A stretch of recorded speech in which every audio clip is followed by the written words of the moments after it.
as I've transitioned and I've presented more masculine, I've been on the receiving end of a lot of hate words, hateful words. So verbal aggression, derogatory terms yelled at me with, somebody driving by in a pickup truck, pointing their hand like a gun at me, saying, die. People up in my face asking me if I'm an effing man or woman, so there are times like that where I obviously don't feel safe. It's just that I never know when I'm going to encounter somebody, who steps over the line so far with aggression that I just don't know where they're going to stop. Welcome to Voices from the Valley, a podcast of the Community Foundation for the Fox Valley region. I'm Carolyn DesRosiers. That voice you just heard was Zephyr Kinzerski, talking about the challenges of feeling like an outsider while outside in our communities. Here in the Fox Valley region, thanks to our abundant natural resources and careful stewardship, there are lots of opportunities to experience the outdoors, whether that be biking, hiking, canoeing, snowshoeing, and so much more. But our listeners might be surprised to learn that not every member of our community feels safe or welcomed in our outdoor spaces, especially people who are considered historically marginalized, such as people of color, people who speak different languages, people with disabilities, and people who identify as LGBTQ+. In this episode, we're going to learn more about why not everyone has the same access to positive outdoor experiences and what's being done about it. Joining us in the co-host chair today is Kyle Armstrong, our newest member of the Community Foundation staff. Kyle comes to us having spent the summer working to better understand the state of outdoor inclusion in the Fox cities. He was actually the leader of the Inclusion in the Outdoors initiative, a project the foundation played a key role in creating and that Kyle is continuing to lead today. Welcome, Kyle. Thanks, Carolyn. It's amazing that I've gone from learning that this podcast exists to co-hosting it in the span of 3 weeks. I should introduce myself a bit. I'm a lifelong Neenah farm boy who wandered off a bit before returning and, as you said, served as an AmeriCorps member researching how the Fox cities can better include BIPOC, that's Black, Indigenous, and other people of color, and LGBTQ, lesbian, gay, bisexual, transgender, and queer people in outdoor spaces and activities. And I've continued that work even as I've started this new job as Community Engagement Coordinator working with you at the foundation.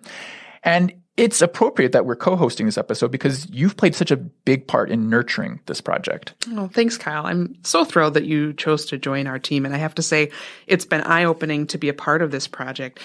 Listeners, before we come back to the voices of community, I'm actually going to ask Kyle a few questions about what he learned researching the issue of inclusion in the outdoors. So Kyle, can you summarize what that research looked like and what some of your biggest takeaways were?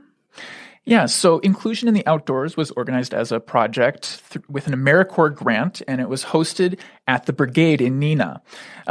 The main question that I was tasked with answering was, why do members of marginalized groups, including BIPOC, LGBTQ+, and folks with disabilities, utilize outdoor spaces and partake in outdoor activities less than the general population? And I tried to answer that question through interviews, focus groups, and a survey. And I should back up and say that I really came into this project with very little formal experience in research or in diversity, equity, and inclusion work. And so, much like many people in the last few years, my journey of getting started was at the ground floor. I had a lot to learn about the experience of being Black or brown in the U.S., and even though I am a gay man, I felt that I likewise had a lot to learn about queer and trans experiences. And so some of my takeaways involve just the totality of prejudice in this country and the impact that that has on people, coupled with some surprises among the overlooked stories of people who defied and are still defying those odds to find joy and success in the outdoors. More specifically to the project, there are a few big takeaways. One is that cultural narratives shape how we interact with the world. If you're told over and over again through education and advertising that outdoor spaces are dangerous, or that parks belong to other people, or that you're not the type of person who should be hiking, well, you're probably going to develop other interests or stay indoors. That sounds intuitive, but those narratives often go unchallenged until we step back and look for them. Yeah, that makes sense. Can you give an example of one of those narratives? Well, take a moment to imagine an outdoorsy person in your mind. Perhaps you've pictured a white man, and a masculine, able-bodied one at that, because that's the kind of person our country has included in narratives of outdoor spaces over the years. Think of Paul Bunyan, cowboy movies, famous conservationists, or old LL Bean catalogs. Another takeaway is that safety is a critical concern for people from marginalized groups. It's been disheartening to hear Black and brown and queer and trans people tell me their constant fears of being harassed or worse, and the lengths they go to avoid what they perceive as dangerous places or situations. A Black man told me he doesn't get out of his car in rural towns for fear of being profiled. A trans woman told me she always keeps a knife with her when camping to defend against transphobic assailants. And when we listen to their experiences and look at the history of oppression in this country, we see that they have good reasons for those fears. It's really heartbreaking to hear. It certainly struck me during our interviews for this episode that as a white woman who grew up here, I have the luxury of stepping out into so many spaces without having to anticipate harm that might come to me. And I just imagine it's very mentally taxing to always have to think about whether you're going to be safe or not where you're going. So one of the things we're going to hear today in our interviews is that the outdoor experiences of people from any one group are not all the same. That being said, from your research, we do see some patterns amongst different identity groups that we should be paying attention to. So what were some of those patterns that you saw? I had over 100 people from around the Valley respond to my survey and share their experiences. And within those responses, there were some striking disparities. The headline finding for me is that white respondents were twice as likely to do outdoor activities 11 or more days a month, while BIPOC, again, Black, Indigenous, and people of color, were twice as likely to do outdoor activities 5 or fewer days a month. BIPOC respondents were also more likely to do fewer types of activities and visit fewer outdoor locations than white respondents. That suggests to me that there are factors out there that are driving big differences in how often people of different races are doing outdoor activities. I can think of so many more questions for you, Kyle, but let's take a moment to hear more from Zephyr Kinzerski, Public Services Assistant Supervisor at the Appleton Public Library, to talk about their life experiences as well as their role in inclusion in the outdoors.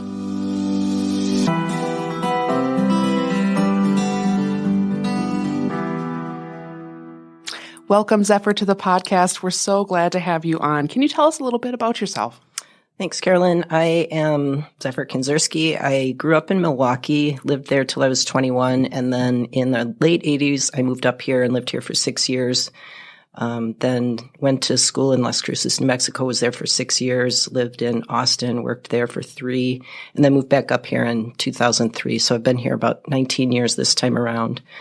And I think a total of about 25 years altogether. Seen a lot of changes in the Fox cities. It's part of what it made me want to come back. I also work at Appleton Public Library. I've been there for about 3 years in public services, so I have a very public-facing role. Get to work with a really diverse cross-section of our community. Really love that. It was really, before that I'd worked at Goodwill for 12 and a half years, and I was behind a desk a lot. And my favorite times were when I could get out into the stores and be with people. And so I really wanted to make a change a few years back, get really much more connected with our community. And it has been just absolutely wonderful. Before that, I was with Theta Care for 3 years. So really the last 19 years of my life have been really committed to community care, roles, in the community where I'm caring for community. I've also been a lifelong volunteer. I can remember as a second grader volunteering for the first time and it just feeling every cell in my body go zing, and just loving that. And so I actually met my wife, Kathy, in 2004. I was volunteering at Harbor House and she was working there, and we got together a couple of years after that. We now have, Kathy came with 3 daughters, or 3 stepdaughters. 2 of them live up in the Fox cities. One lives in Madison, and the 2 who are locally also have 2 kids each. So we have 4 grandkids. I love getting outside and playing with them. Any family holiday we have at our house, right after dinner, right after dishes, we're out at the playground or we're throwing around a football. Really love the outdoors. I'm also transgender. So a few years back, I'm in my mid-50s. A few years back in my late 40s, early 50s, I started transitioning. I identify as queer. I use he, she pronouns. Sometimes if I have more specific, if people are looking for more specificity, especially on a survey or something, I'll say gender nonconforming, transmasculine, gender fluid, non-binary, all those kind of, fit. I feel pretty fluid in my gender. We are talking about inclusion in the outdoors, and you mentioned you love getting outdoors. What do you most like to do outdoors? I am a very regular walker. Doesn't matter what weather, I'll get bundled up, from the high 90s to the 40 belows. I'm out walking. I'm one of those people in the neighborhood. Love to get out to our local parks. I live, about a mile from Peabody Park. Love getting down by the river. Like doing that alone or with family. My partner Kathy she's got 2 autoimmune diseases. So sometimes her mobility isn't, where it's, especially these days, she's had MS for over 15 years. And so she's progressed into secondary progressive MS. And so she now uses a mobility scooter or a cane. So that has changed the way we spend time together outdoors. Love getting out on hikes and snowshoeing. Looking forward to snowshoeing. Love getting out to High Cliff or Kettle Moraine. Yeah. Love to bike. I bicycle to work occasionally. I'm a fair weathered biker. Don't really love this weather, but in the warmer weather, I don't do it in the rain. Don't do it in the snow. But love to get out, even though it's a 5-mile ride now that the library's down on the southeast side of town. I'll still get out. Love the protected bike lanes we have here in Appleton. I'm really grateful for what we have and really excited for what's to come, especially as the North neighborhood downtown is going to be revitalized. That always means more accessibility, whether it's in a bike lane or on a scooter. When you think about the outdoors in the Fox Cities area, do you feel welcomed and included when you're outdoors in the Fox Cities? I have mixed feelings about that. By and large, I really do, but there have been, especially as I've transitioned and I've presented more masculine, I've been on the receiving end of a lot of hate words, hateful words, so verbal aggression, derogatory terms yelled at me with, somebody driving by in a pickup truck, pointing their hand like a gun at me, saying, "Die." And, things, people up in my face asking me if I'm an effing man or a woman, so there are times like that where I obviously don't feel safe. Now that's not, 90% of the time I really do. It's just that I never know when I'm going to encounter somebody, who steps over the line so far with aggression that I just don't know where they're going to stop. And then there are microaggressions occasionally where somebody asks me, "Is Zephyr your real name?" And of course it is. That's the name I go by. I'm also fortunate enough it's my legal name, so I don't get it, asked or challenged as much. I have a lot of privilege that way. But there are times, when, or people are visually checking me out to see are they a man or a woman. They're just confused. And for somebody to be looking me up and down, chest to groin, to try and get a read on what I am in their mind or who I am, that can be very off-putting. And so I don't feel welcome or safe. I feel more like a pariah or, somebody who's different or deviant. How have some of those experiences where you don't know how far someone might go, how has it impacted maybe if you want to get outdoors or not, or where you might go? Has it changed how you participate outdoors or no? Absolutely. I mean, one very specific time was I used to walk down by Peabody Park and then cut through the park and get up to the Pacific Street Bridge. I never do that anymore because at one point there were 2 teenage boys who were giving me a hard time, yelling derogatory terms. And I thought, oh my gosh, this could be the time they get me, but they didn't. I was really fortunate, but it's changed, my path, so to speak. Similar to how a lot of women don't go in a parking ramp alone at night, right? I mean, this is not just isolated to LGBT people. But it's definitely changed since I've noticed a marked change since, I'm presenting more masculine now or presenting more gender queer now. I mean, I think most people read me as queer because of my size, even though I may be, I have facial hair and a short haircut, things like that. So it's changed my path. So I just make sure I stay well lit, travel paths where I have easy access to people I know are safe. If I'm in a safe neighborhood that have signs or rainbow flags, it just tells me that's a safe place to go if somebody's giving me a hard time. So we've been working on this inclusion in the outdoors initiative, and you've played a role in that. What was your involvement in inclusion in the outdoors? Well, I co-facilitated with Kyle. Kyle invited me. I was, again, a volunteer at Diverse and Resilient. I've volunteered there since they began. And just mostly Kyle led the discussion, and I was taking notes on a big board and asking questions to clarify and, get more clarity and specificity around what people really meant when they said things. So, when we were co-facilitating that focus group at Diverse and Resilient, what did you take away from that experience? Did you hear anything that surprised you or that you expected to hear?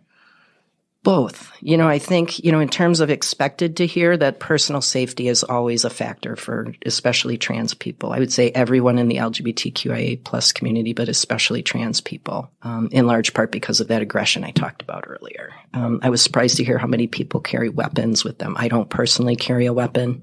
That surprised me, and yet for self-defense, I could understand it. It was also a very white group. We were all white. And so it really felt like we were getting one perspective. It was a very able-bodied group. There was, one person who maybe is, in their mid-50s like me and starting to slow down a little bit. But that really stood out. It's just another example of how the LGBTQIA plus community is a very diverse group of people, even though we're, one niche in terms of gender identity and sexuality. So that stood out. There was a lot of queer joy there too, and that felt fun. For me, when queer people are leading a group, when you have representation of the leaders, the facilitators, I think people let down their guard, take off their armor, and are just more open and free. And I felt that, come through strong. What do you think could be done to make our outdoor spaces more welcoming and inclusive for LGBTQIA plus folks? Well, I think in general, continuing to educate people and really encourage people to learn and grow around queerness, so around pronouns and why they matter. I mean, if you just Google, why do pronouns matter, you can learn a lot right out there. And continuing to encourage groups to identify that even if they're a women-only group or a men's-only group, that they're also welcoming of, trans masc or non-binary or trans femme folks. So just those small little disclaimers help us understand that we're welcome in a group, a more social group. So like Meetup, for example, might have, gender segregated groups. I never know where I belong there. I feel, I feel personally like fluid in both, and yet I also feel sometimes I'm not welcome in both. And so specifying, whether they are. I also think we need to really invest in more diverse voices. So within the queer community, investing in, how are Black people not feeling welcome? How are Indigenous people, other cultural groups, immigrants, things like that? What are some of the barriers that they're experiencing? I can imagine personal safety is always top for them, but there are probably others as well that I don't experience as a white person. And so I think that's, continuing to have these conversations in more diverse groups and really investing in them. Don't just expect that, as a white person, if I ask a Black person to participate, they're going to want to do it. Paying them for their time. Also sometimes creating space for them to do that if they don't have it. Are there ways that you see the Fox cities could be more inclusive from an accessibility standpoint as well? Well, going back to that North neighborhood revitalization, I'm so excited about that because I think anytime we update things, ADA accessibility is a factor. It's considered now, whereas it wasn't, 50 years ago or whenever the last time it was updated. So I think continuing to revitalize parts of our community, and create accessibility options, whether it's, ramps down into parks that are difficult to get to, not assuming people can take the stairs. Creating benches in shady spots or picnic tables in shady spots is very helpful. So you can take a load off. We're lucky, in Peabody Park, we can enter in the access road and get under the bridge there. There's also lots of trees. If Kathy's able to get off her scooter and sit under a tree, that's great, things like that. The cemeteries, Riverside and St. Joe's are amazing. We live fairly close to that. So those are great spots. Try to emulate what they've already got going on. What would make you personally want to get outdoors more or make you feel safer and more willing to get into outdoor spaces?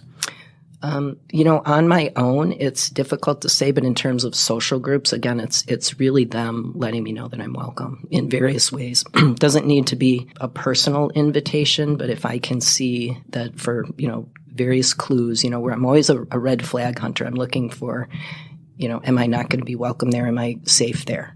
And so putting clues in a description of who is your group, who's welcome, who joins, pictures that are inclusive sometimes, and of the members, not just, some stock images or whatever.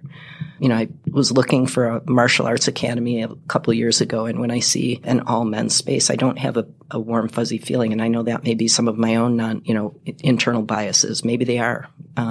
But when I see, more genders represented in the picture, then I'm like, okay, they might have space for me there. So there's clues. Sharing who they are and who is welcome there is very helpful. I think this is a big takeaway for us and for our listeners that might not have to do that kind of safety planning and safety checking before they go somewhere. They might say, I want to go out to this park today. I want to get out. And they can just go and not necessarily have to take those steps to look for those red flags and look for those visible signs or wording that indicates they're safe. I feel like that's a really big takeaway, I know personally for me. Thanks for hearing me. Well, thank you for sharing so much, Zephyr. Is there anything that you think we missed today or anything else that you'd like to add? No, I really appreciate this opportunity. I think you did a great job coming up with questions and even just having this as a podcast. So thank you. Thank you. We're going to take a quick break and be right back.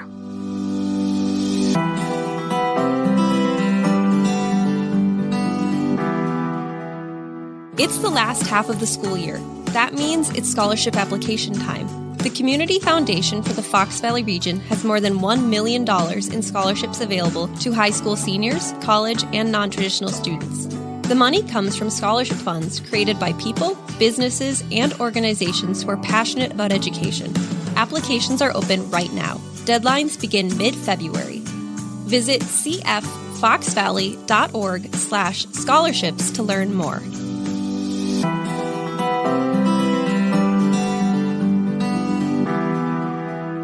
So, Kyle, we're gaining a better understanding of the opportunity to fully include everyone in the outdoors.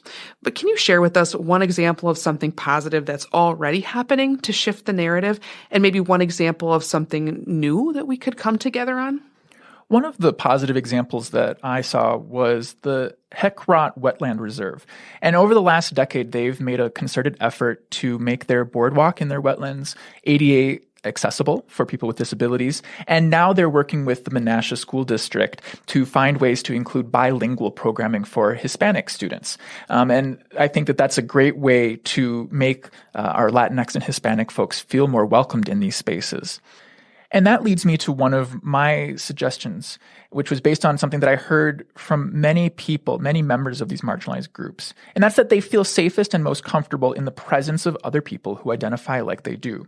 For example, several Black youth said that they will really only go out and play if there are other Black people out there. And so I want to encourage targeted programming for a single group, what we would call affinity groups. Have facilities invite a group of Black youth or a group of transgender folks out to a natural space and work with their leaders to provide a positive experience. One program providing opportunities like that is STAR, Students on Target to Achieve Results, and that's a program of the Boys and Girls Clubs of the Fox Valley. We met up with Denitra Williams, STAR Assistant Director at Appleton North High School. She helped facilitate one of the focus groups for Black youth at the club, and here's our conversation with her.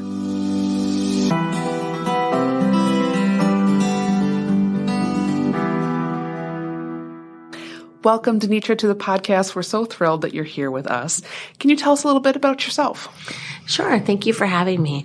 I'm a community member, a mother, a wife.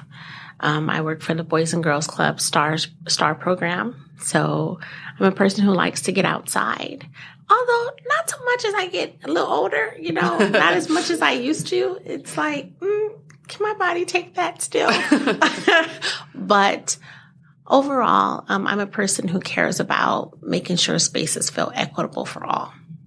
Well, you mentioned that you'd like to get outdoors, Denitra, and so I'd love to hear what are some of your favorite things to do outdoors? I like to do a lot of things.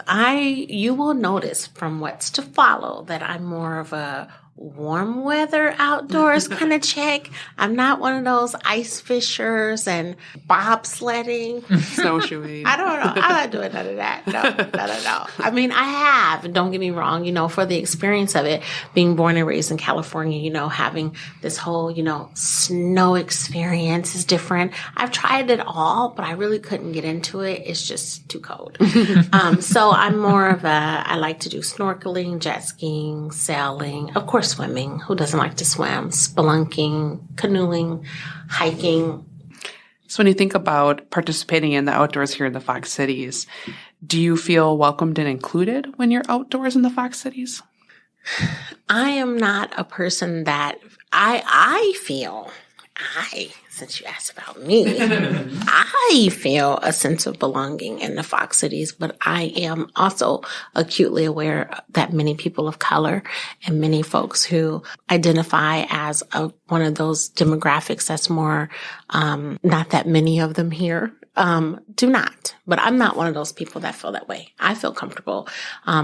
We haven't been doing it so much in more recent years. When my daughter was younger, she really liked the outdoors a lot. And so we spent a lot of time.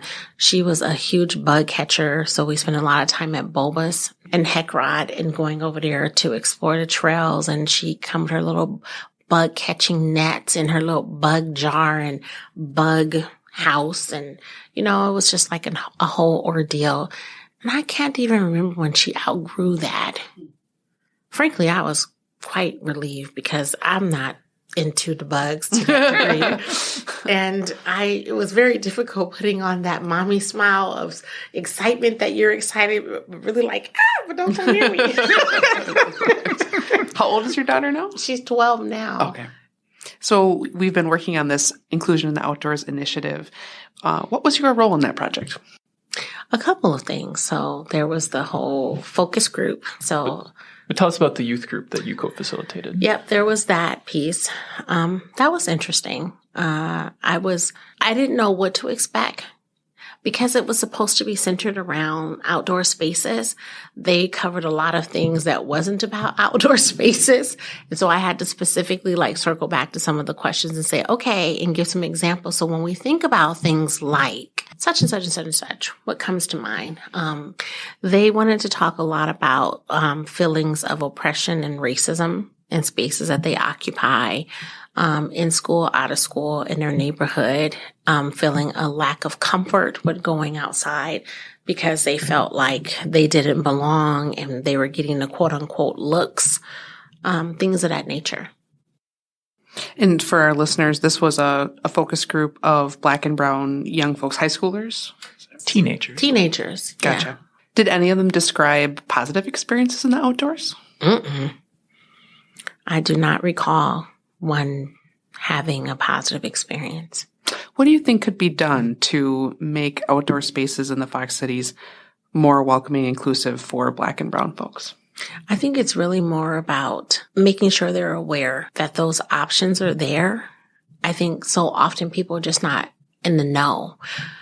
Because I'm not from out here and I have my little one, I wanted to make sure listen, I like to do other things with my money than waste it on, if there's a free opportunity, hence the trails, why would I pay money to do a trail that's free over here?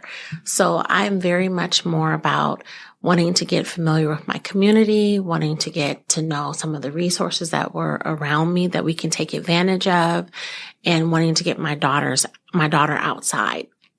So for me as a parent, we did a lot of stuff outside because I didn't want to be stuck in the house.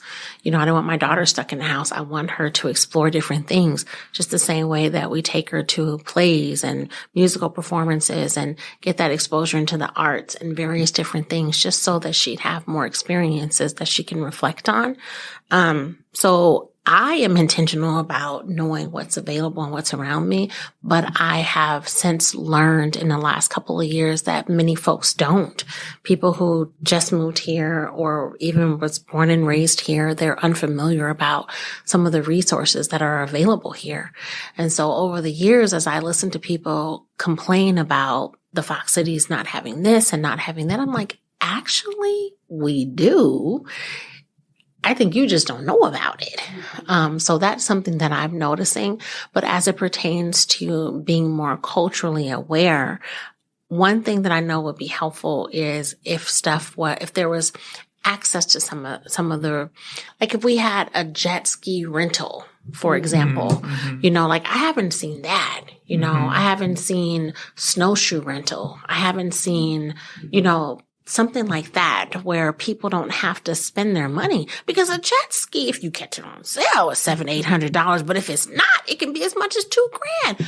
Many people don't have $2,000 just lying around. And then who's going to just want one? And you out there by yourself, you got to buy at least two when you're buying it. Who's got $4,000 just lying around just to be able to use for 2 months? Because we know we don't have very long summers. So most people are not going to invest that amount of money into enjoy something like jet skiing or sailing or something like that, because not everyone lives off of a dock. Where are they going to store it? So it's not that I think that people of color aren't interested in those activities. It's just a matter of, what am I supposed to do with a snorkeling set when it's not summer? And I think that's the real barrier, not having those rentals. But if we had a mountain bike for $10 to rent, I'm sure many folks would be out there hitting the trails, enjoying it, if they had that option available. But I think that a centralized location, a resource guide where people can be able to find exactly what's available, marketing of those spaces, yes, creating the literature so people know where to go and what's available, but then making them available at spaces where folks of color occupy those spaces so they can be able to know that it's there. It's great to have a resource available online, but what about those who don't speak English, so they don't know how to type it up, or those who don't have a fancy iPhone and things of that nature? How are they supposed to find that information? So, gathering that information and then making it available where folks congregate would be helpful, so they can easily access the information to then access said areas. Yeah. Do you have any thoughts on trusted sources or locations where that information should be? I mean, I'm thinking of particular organizations, and as a Black woman, I can only think of, not I can only, but immediately what comes to mind are organizations that support the Black community. So I'm thinking of like African Heritage Inc., of course, People of Progression, Loving the Skin of Men, things like that. Those are great suggestions. Well, thank you so much for joining us, Denitra. It's been a wonderful conversation, and you bring a wealth of knowledge to the table. Well, thank you so much for having me.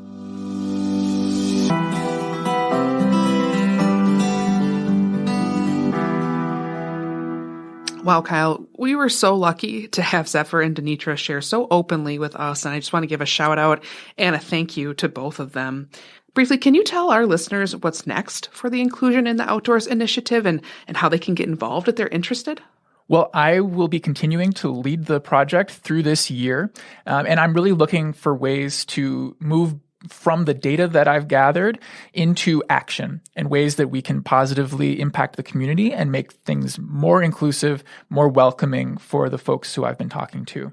And if you're interested in learning more, you can visit our Inclusion in the Outdoors page on the Community Foundation's website, and we've got a link to that in the notes.